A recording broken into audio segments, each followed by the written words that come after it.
right, last comment, last thing. So what's next for CZ? So what are you looking forward to the most right now?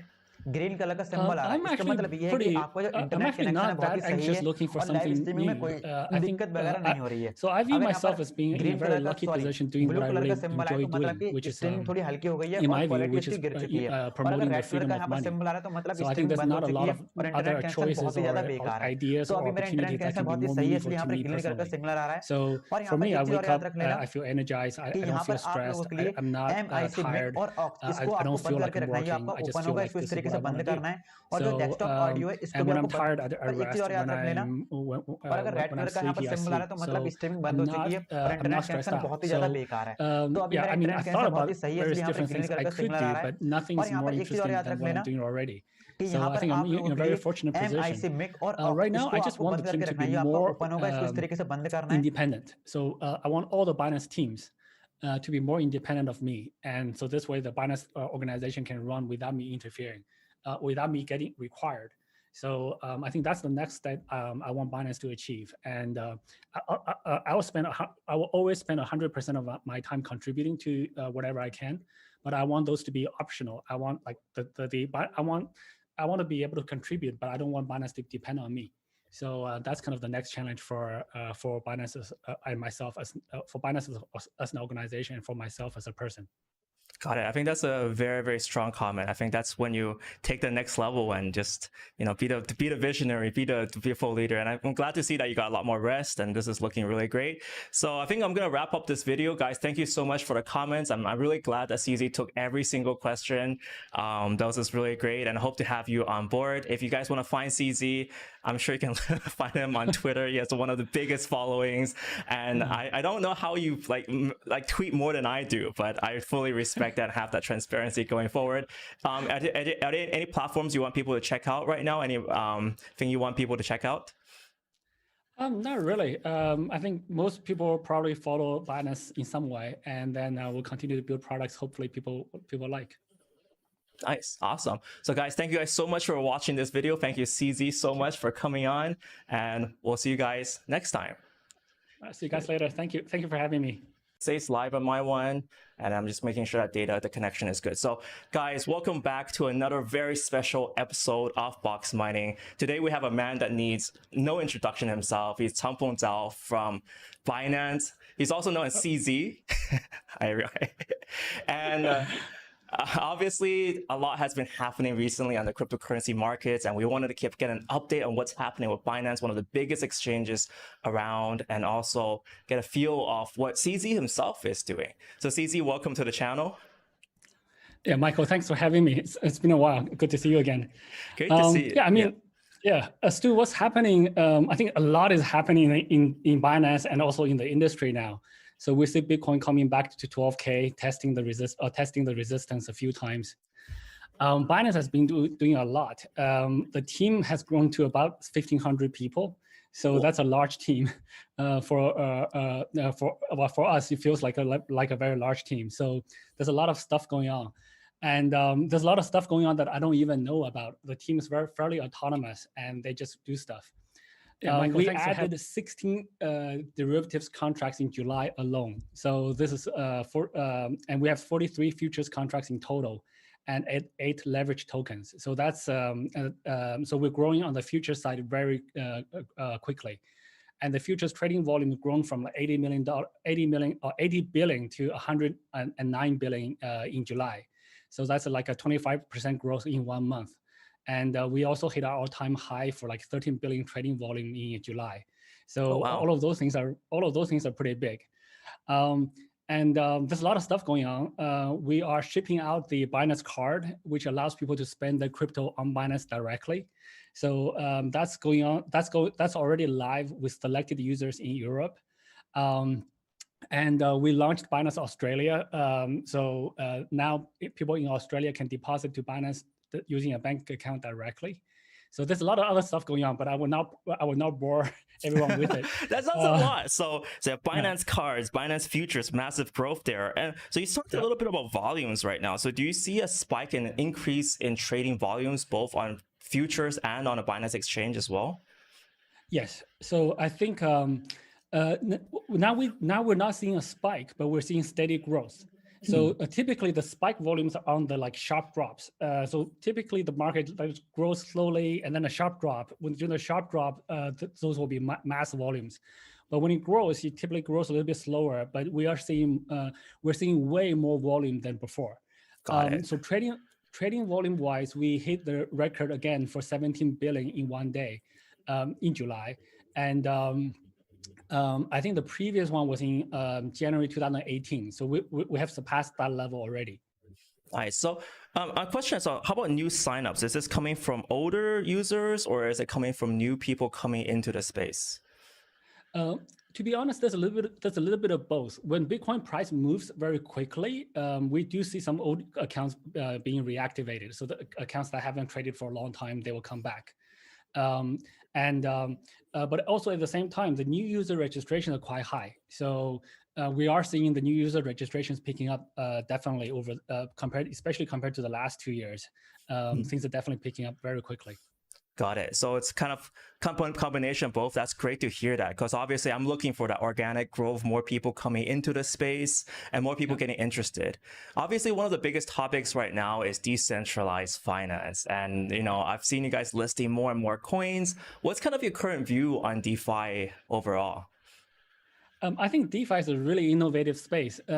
So I think that's really good. Initially, when people talk about DeFi, people think about lending.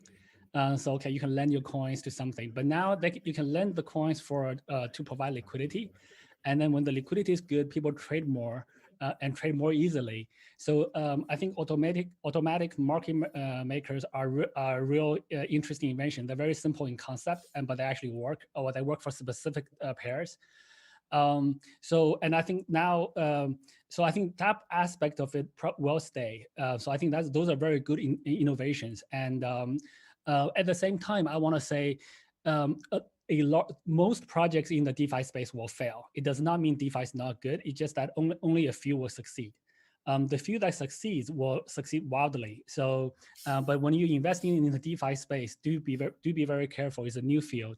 Majority of projects do fail in any new field. So I think that there are some risks involved, but I think the industry growth is going to be big.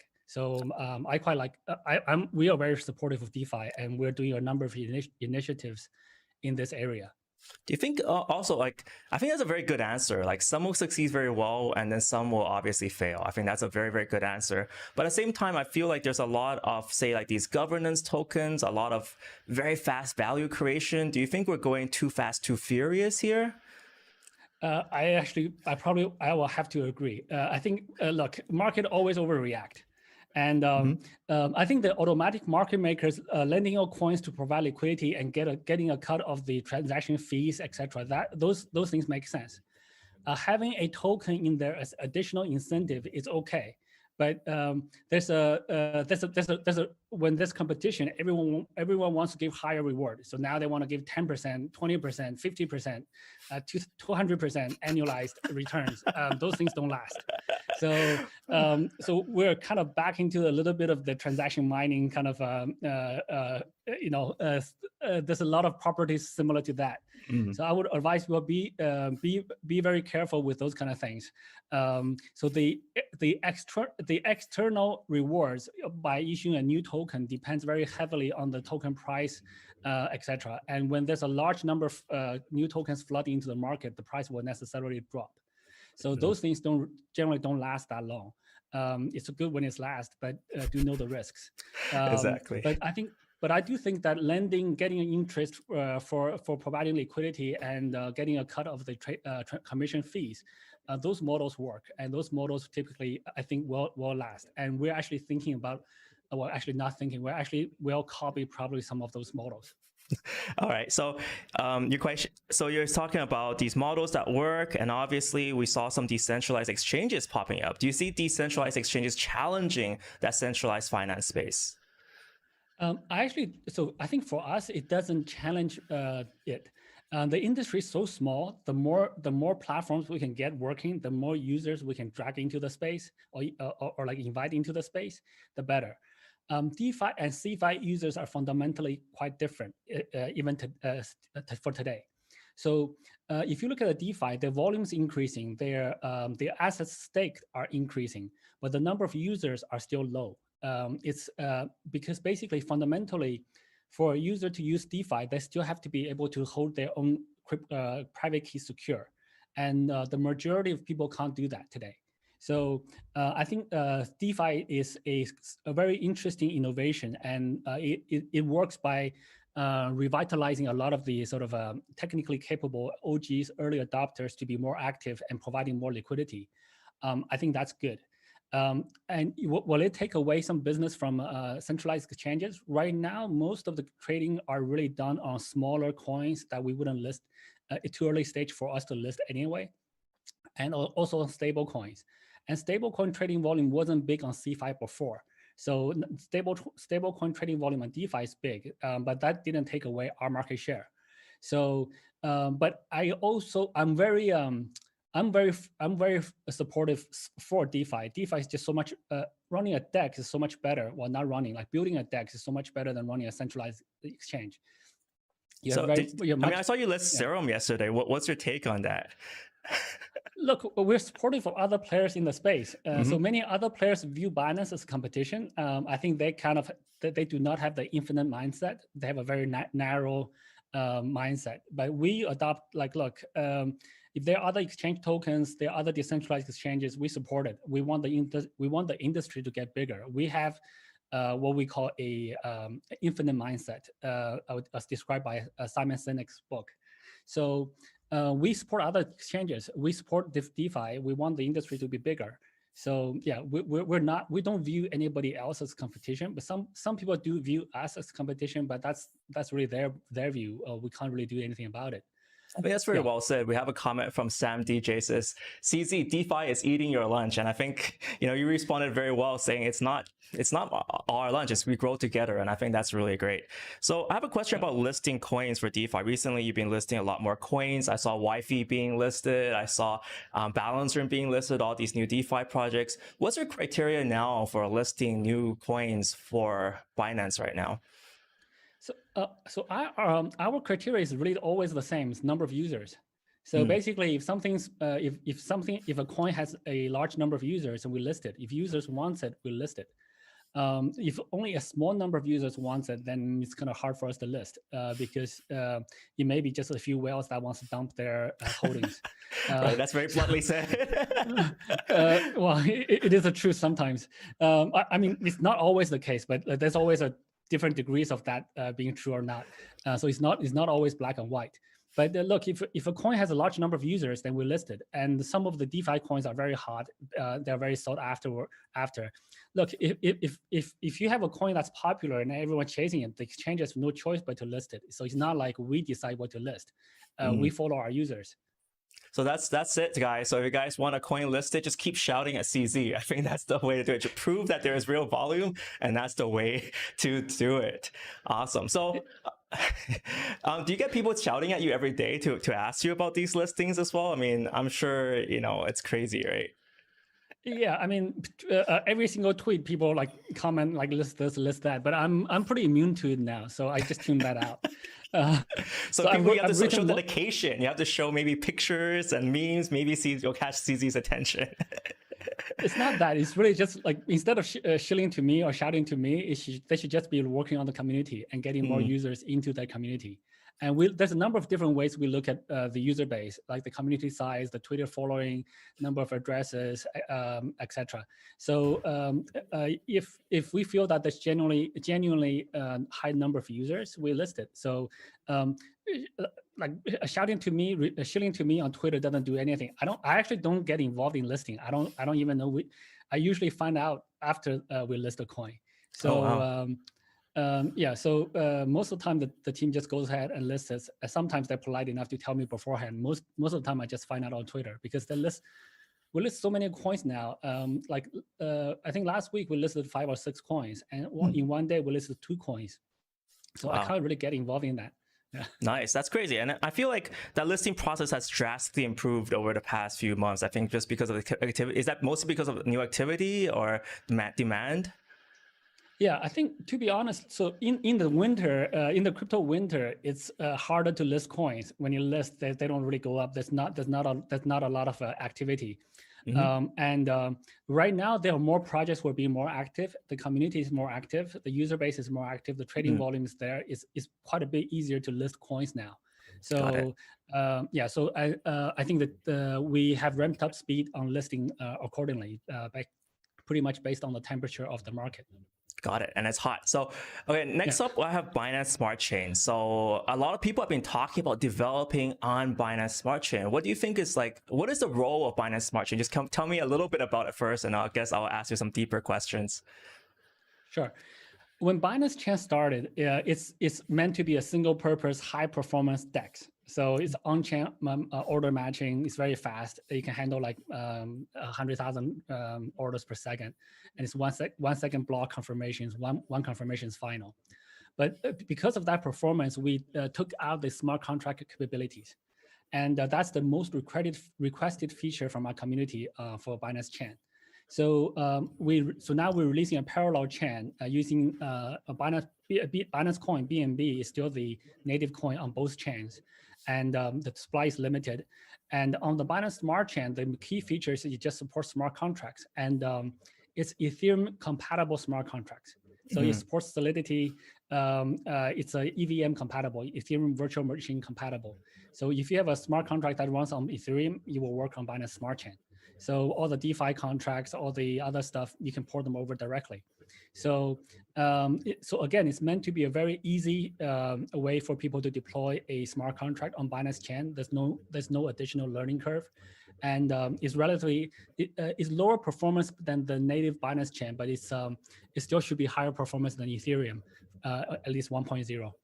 Right, so and can anyone develop for it? Is it open to anyone to develop, or do you have to have permission development? It's fully open, and the Binance Smart Chain source code we will open source fully.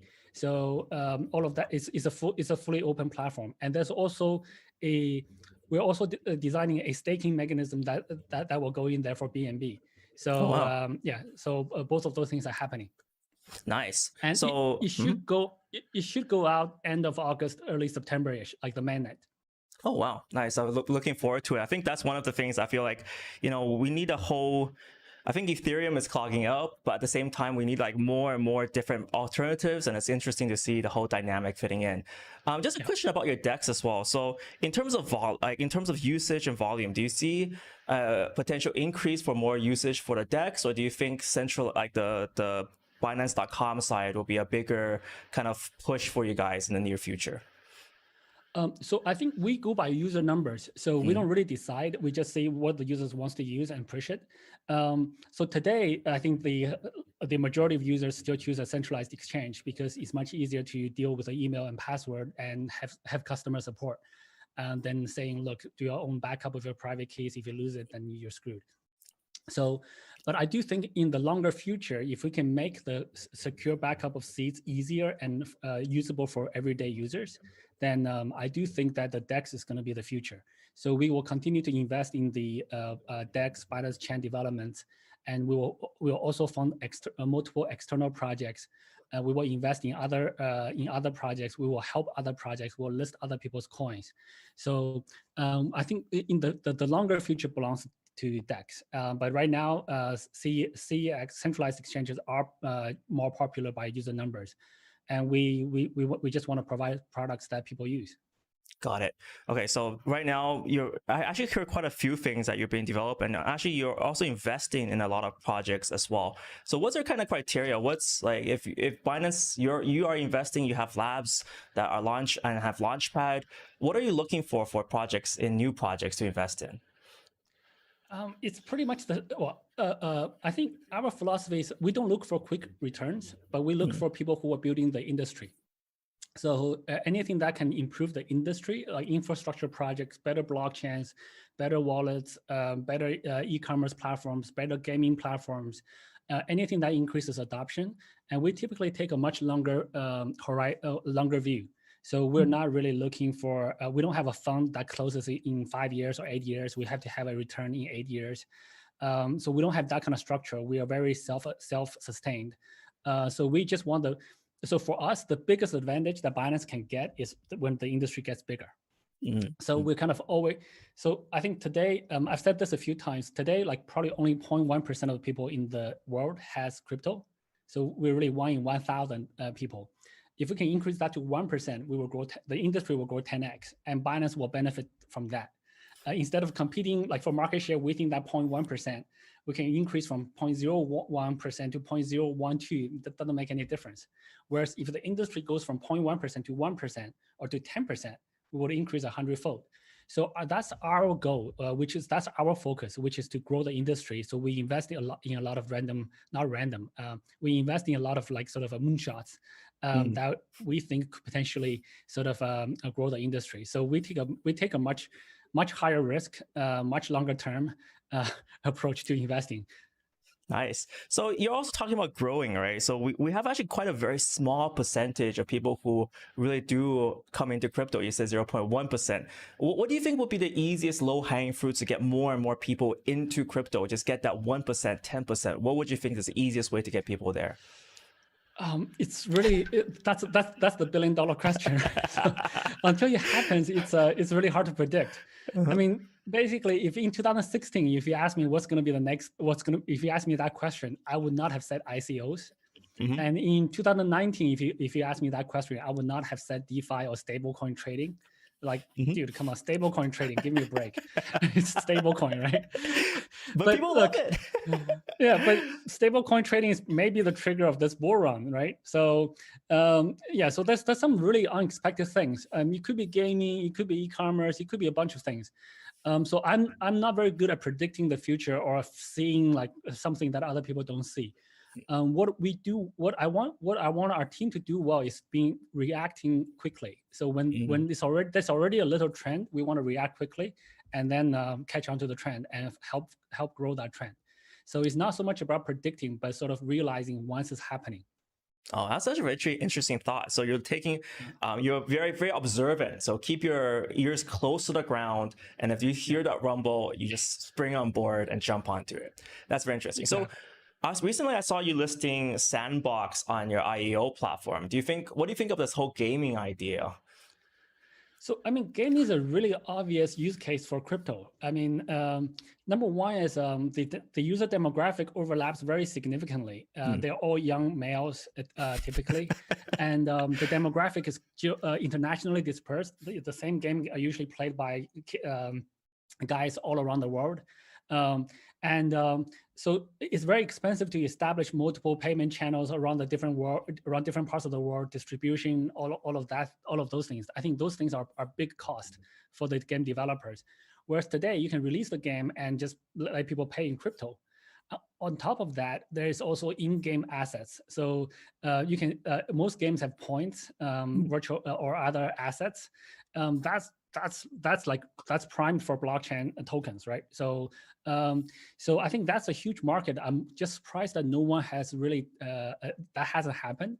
But I think all it takes is one game to make it happen. Yeah. So all it takes is one popular game to make it happen. And I think those gamers will learn quickly. Those gamers will like, okay, this is how you install a wallet, and this is how you transfer funds, and boom, boom, it's 2 clicks. It's so much easier than transferring using your Visa, credit card, all this other stuff, and buying virtual assets on eBay. So all of this, I think that's a prime market for crypto that just haven't happened yet. I don't know exactly when it's going to happen, but as I said before, we're going to take multiple steps in various different areas and see which one sticks. I totally think so too. I think it's one thing I've been looking at very closely for the longest period of time. And I came from a big gaming background, so I knew. But I think the biggest challenge would be gameplay design. I was actually watching a lot of videos yesterday, and the core idea is that if trading becomes your core gameplay, then you actually have to design a game around that core. So hopefully it goes on, and hopefully everything goes well on that sense. You talked a little bit about NFTs. There are people asking about the Binance NFTs. Do you consider to increase or do something more of the Binance NFTs? I think, yeah, I mean, so far the NFTs are really more for fun and more for collections, not so much for active trading. So I do think in the future the NFTs will become more and more valuable as time goes on. So they are really more, the NFTs we issue are really more as a collectibles, whereas in-game NFTs are a different breed. So they may be different treasures, different things. They will have high exchange value. So I think right now the NFT trading still, or the NFTs, given that each one is unique, the trading volume is not going to be that high anyway. So I think those things probably more fitted for auction type of trading instead of like the Binance order book high frequency trading. Yeah, so, you know, they're cards, right? They can't be traded that quickly anyways, right? Yeah. So I think it's a different kind of marketplace, but I do think there's a big market for it in the future. But right now it's still early days. So I would imagine gaming or something else have to take off for that, for NFTs to be very actively traded. Awesome. I think so too. I think if you have anything cool ideas, I'm sure CZ would look into some cool ideas for Binance NFTs. So obviously this is a live video, and I think I really respect CZ for allowing this to be live, and we're going to answer some live questions over time. So as we progress, I'm going to show you guys, if you guys have any questions to ask CZ, I'll try to look them up as fast as possible. I saw a few questions about let me just make sure I got this right. So SXP, Swipe, a lot of people are talking about Swipe. What's your take on that so far? I mean, Swipe is Swipe is the main provider for the Binance card. So we partner with them to offer the Binance card. We did a merge with them. The team's very strong. The product was already out even before they merge. So they offer a fairly good solution for people spending crypto. So I think that's a very strategic part in this in allowing people to spend crypto directly.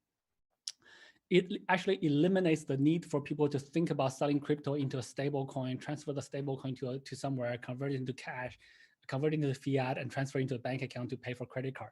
So they don't have to think about that anymore. They just they keep all of their assets or most of their assets in crypto, and they just swipe a card, and that's it. So I think that having that kind of off ramp actually allows people to stay 100% in crypto. So so I think for me, like now I use it all the time. It's great. Oh, nice. Yeah. So now I like before I still have to worry about like there's some when I buy stuff on Amazon, they don't accept crypto yet. Got it. So now I can just use a card. So in terms of like the token itself, I think the prices have been going up quite quickly in the last little while. I'm not a very good. I don't really have an opinion on it. It's market-driven pricing. So yeah. But do you actually on trading? Do you actually do technical analysis? I actually asked this as well a few times to other people. But do you do TA? Do you look at that? No. I look. This is something that if I say, it may offend some of our users. But I'm actually I don't really know how to do technical analysis. I can probably recognize like 5 patterns at most. Like I can probably recognize support, resistance, head and shoulders, and that's probably about it. Got it. So all this other fancy stuff, like, look, I'm a guy who builds exchange systems. I'm the blacksmith that builds that makes swords. Like I'm not a kung fu master that knows how to trade. So that's a very big misconception people have with me. They think I'm a good trader. I'm not. Like, and I will never try to be. Got it. There was actually a question from Sabin Pacaro who says, when the Binance card outside of European Union zone? So are you having plans for other regions? Yes, I think the teams basically, they're going to roll out region by region. So there is I understand that there's multiple approval processes involved, etc. So they have to roll it country by country. They're also working with multiple card acquirers in different regions. So different regions maybe partner with different card acquirers. So there's a process there. But the workflow is working. The technology is working. It's just a matter of time now. Got it. So it's all about, like, it feels like it's almost about regulation now rather than about kind of the technology behind it. Right now, the tech is ready. It's just making sure that all the regulators are on board. Yeah, I mean, but to be honest, most people who are swiping cards, they're spending like, I don't know, $50, $100. So it's not like they're transferring like $1 million. So the amount of scrutiny on those, unless there may be fraud, people like claiming chargebacks, etc. So other than that, as long as my understanding is as long as we do proper KYC, AML, it's a pretty standard process. There's nothing tricky about it. Got it. All right, and we have a good question about Bitcoin Lightning node. I mean, obviously, there's a lot of people excited for Bitcoin and using Bitcoin directly. Is Binance running? So this is from Provoltus. Is Binance running your own Bitcoin Lightning node, or what's your view on that? Okay, so personally, I'm very supportive of Lightning nodes, also most of the second layer solutions. Binance.com is not running a Lightning node. To be honest, we have some more work to do even before that. We need to support SegWit, which is actually a large project for us. So we're a little bit behind on that. But you still haven't got SegWit yet? Oh no! But why is that large? Why is that a large project for you guys though? Why is that hard? So if you just use the default Bitcoin wallet, if you have more than 10,000 addresses, the wallet's gonna die.